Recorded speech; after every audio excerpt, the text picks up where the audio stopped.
I never thought a simple Wi-Fi password could get me cuffed, surrounded by cops in my own front yard, with half the block filming while the neighborhood queen bee screamed I was a cyber criminal. I'd only tried to keep my own life private, never once imagining it would blow up into the nastiest, most humiliating scandal Cypress Oaks ever saw. But that's the thing about monsters hiding behind a friendly smile. They're never quite ready when the mask finally rips off, and all their filth spills out under the sun for everyone to see. I'd worked hard to buy this house, saved for years, did all the overtime shifts, dreamed of peace and a fresh start when I signed the mortgage. Cypress Oaks looked perfect. Trimmed lawns, strict HOA rules, folks waving but never prying too deep. It wasn't paradise, but at least it was supposed to be predictable. I kept to myself, partly out of habit, partly because people like Karen Whitmore made it clear what kind of newcomers they preferred around here. Karen was the self-appointed guardian of neighborhood standards. Her real title was HOA Vice President. But in practice, she bossed the board, made the rounds, and always had something to say if your grass was half an inch too long or your mailbox paint chipped. She'd smile that tight, condescending smile and act like she was only helping you adjust. I learned quick. Say as little as possible. Keep my head down. Don't invite trouble. So when my Wi-Fi started dragging a few weeks back, I didn't think much of it. I figured my phone, my tablet, my work laptop, maybe I'd left too many things connected. But it kept getting worse. There were mornings the streaming barely worked, afternoons when even emails wouldn't load. I shrugged it off at first, tried rebooting, but one night, working late, I checked the router logs just out of curiosity and found a device I'd never seen before, KWH tablet.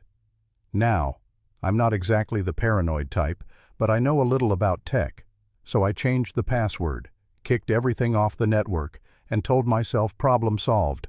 Honestly, if I'd known the hell that would unleash, I might have just bought her a damn data plan.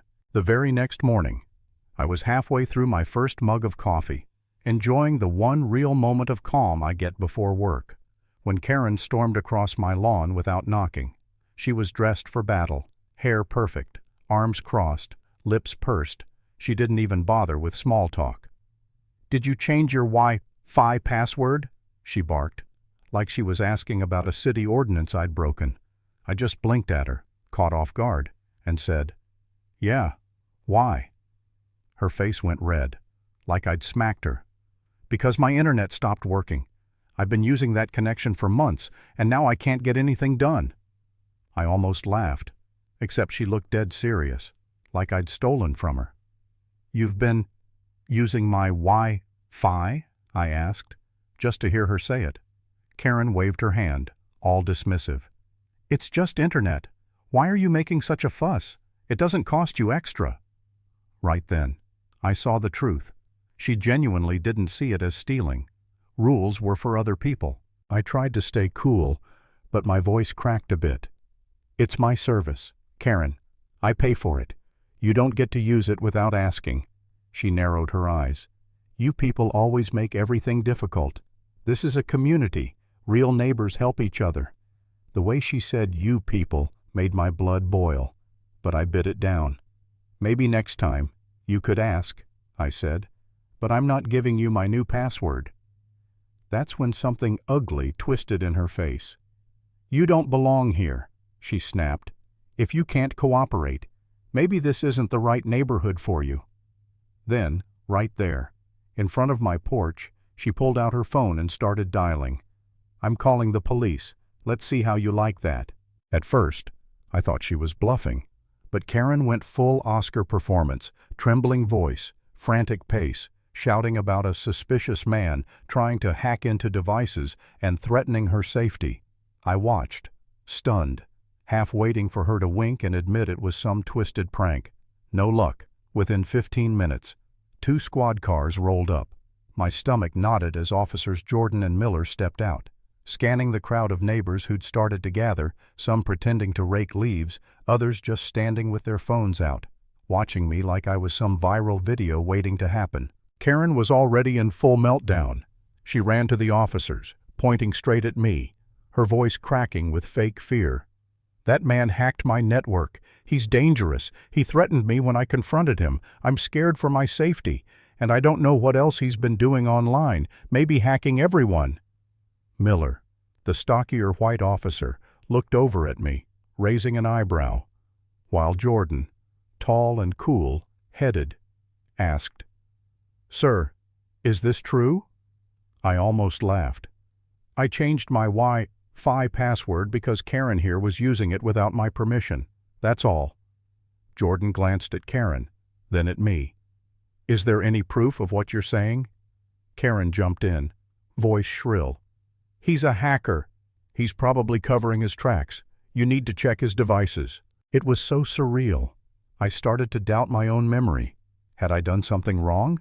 Was I overreacting? Part of me just wanted to apologize, hand over the damn password, make it all go away.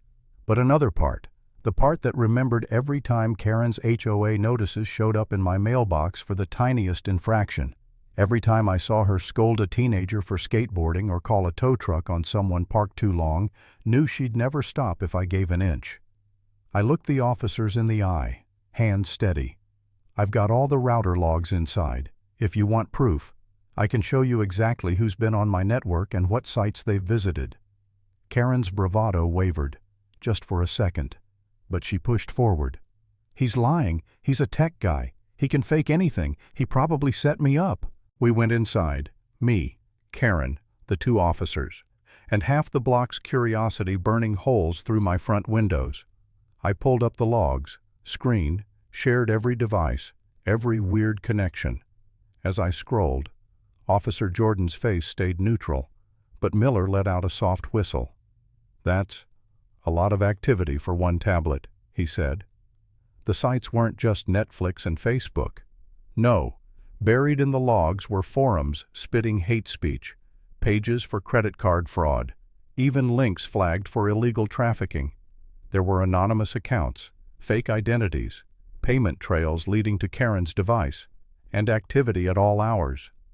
I felt my hands shake. Was this really my neighbor? Had all that filth been streaming through my house, through my network, with my name tied to it? Karen's voice went high and panicked. "It's a setup! He's hacking me! I told you he was dangerous. He probably did all this to frame me." Miller folded his arms, unimpressed. "Ma'am, your tablet's been accessing these sites for months, right here.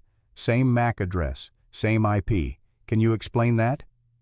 Karen lost it. She started ranting, spit flying, calling me names, then lunged at me out of nowhere, claws out like she was going to scratch my eyes. Miller grabbed her, pinned her arms. "That's assault, on top of everything else." Karen screamed, twisting in his grip, but nobody rushed to help. Jordan called for backup.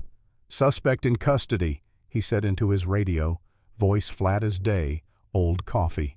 For a second, as the handcuffs clicked, I felt empty, like all the adrenaline just drained out of me. Was it over? Would they actually believe me? The house was silent except for Karen's shrieks. She twisted, spat at Jordan, the wet smack echoing through the room. He wiped his face, slow and calm, while Miller and I stood frozen. That was the moment everything changed. Jordan's jaw tightened, and he recited her rights as he cuffed her tighter. "Karen Whitmore, you're under arrest for assaulting an officer, cybercrime, and fraud." Her face twisted, tears and rage, spitting threats about how she'd ruin us all. But her audience wasn't buying it. Outside, neighbors filmed everything, their faces a mix of shock and grim satisfaction. I watched them drag Karen out, her reputation, her whole fake kingdom, crumbling behind her. The footage made it to the local news that night. HOA vice president arrested after Wi-Fi dispute leads to cybercrime bust. The headlines screamed. Social media did the rest. Clips of Karen's meltdown, her wild claims, her desperate thrashing as she was shoved in the squad car. She'd spent years terrorizing this neighborhood with fines and threats, and now she was the spectacle, the cautionary tale, the woman nobody wanted to be associated with, within days. The Cypress Oaks HOA met for an emergency session. I wasn't invited, but I heard every word through the grapevine. Karen stripped of all titles, banned from board meetings. Her house put up for sale when legal fees swallowed her savings. The same folks who'd whispered about me being difficult now looked away when I passed, shame and relief on their faces. But the real victory wasn't in seeing Karen fall. As much as I'd imagined that moment, it was sitting on my porch that next week. The air finally quiet, my phone silent, my network secure, neighbors passing by and actually nodding hello. The old rules had shifted. People finally realized that standing up to bullies matters, even if it's just over something as small as a Wi-Fi password. For once, the system didn't protect the powerful. For once, justice worked. So yeah, maybe it's a little thing, but for me, it was everything.